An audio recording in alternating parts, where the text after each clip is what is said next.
5 seconds. Start. Mr. Vice Chairman, knowing the Honorable Mover of this resolution to be a good parliamentarian, I had expected that he would place before the House all sides of this problem. I had expected that he would be no less interested in the efficiency and discipline of administration, no less interested in the public welfare than in the interests of the civil services. But I am sorry to observe that he was taken only one view of the matter, namely the interests of the civil services alone. He has not at all dwelt upon the frightful consequences which a strike of the sort we had the misfortune to have would had on the country and the people in general. He has spoken, no doubt, in measured terms, unlike the Honorable Mover, who sat to his right in the morning and who raised a shout wanting to make up by sound what his arguments lacked in force. I wish to submit to this House that it would be incorrect and it would be imprudent for this House to accept this resolution. It would be incorrect because by accepting this resolution we would be also be accepting laying down something bad in principle, and we would also be accepting a policy which would be suicidal and which would cut at the roots of discipline in the services. To the merits of reinstatement or otherwise of these persons I will come later on. I doubt the very prosperity of Parliament going into this matter. Now let us see what has happened. Whether right or wrong, departments have taken up the question of these strikers.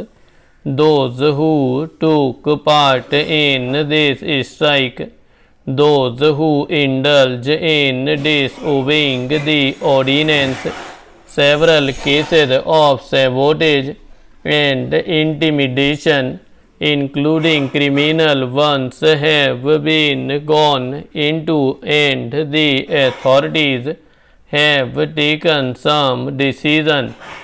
In some cases, the government have taken the decision, and in some cases the departments have taken the decision. Now, would it be right for Parliament to intervene, to interfere with this decision? Suppose we do that. Suppose Parliament interfered with the decisions taken by the government or by the heads of departments tomorrow.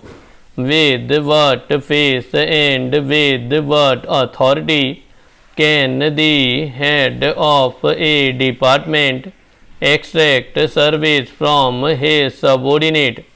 This is the question which the Honorable the Mover must see, and also the other Honorable members who have spoken in support of the resolution. Unemployment is mounting up, and we have not been able to generate enough employment opportunities to provide even for those people who are entering the labor market today, perhaps to the extent envisaged during the third plan. The point that I want to make is that it is not quite justifiable to take only one aspect of the third plan period, namely the exigencies of capital mobilization, out of the context of the general economic situation in the country. When we are therefore making these huge tax efforts, we will have to apply our mind with equal seriousness, if not more, to see that the income generation in the community is as great as is envisaged, so that the savings and investments could be effected without dispersing unnecessarily the consumption pattern in the community. Whenever there is any tax on corporations, this cry is raised, and this cry is always belied by what the industrialists themselves have claimed to be the sensitive barometer to find out the climate for capital information. I mean the stock exchanges. This time the stock exchanges have reacted quite favorably to the budget proposals as a whole, which clearly shows that whatever else may be the merit of the present budget proposals, it is certainly not anti-capital. Last year also the stock market boomed up after the taxation proposals were announced.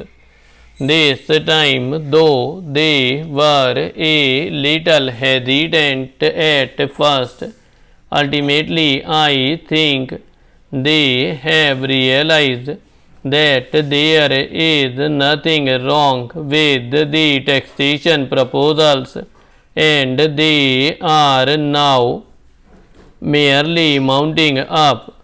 This is quite natural, because there are so many benefits and advantages in our economy today that it is not difficult for the corporate sector to absorb a small rise of 5% in the corporation tax, which has been proposed by the Honorable Finance Minister. The economy of the nation today is more or less a closed economy, because due to the lack of external finances, imports have been virtually prohibited.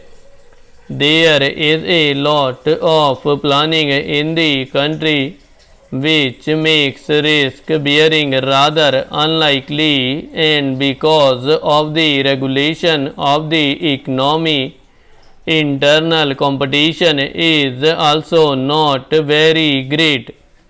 The risk bearing capacity which is claimed by the industrialists, really forgetting large profits and large yields on their investment, is also non-existent in our economy today. Our markets are expanding very fast, and the money generated is much more than the production of commodities, with the result that there are shortages is almost every commodity. It should not be difficult for the industrialists to absorb the small rise of 5% in the corporate tax.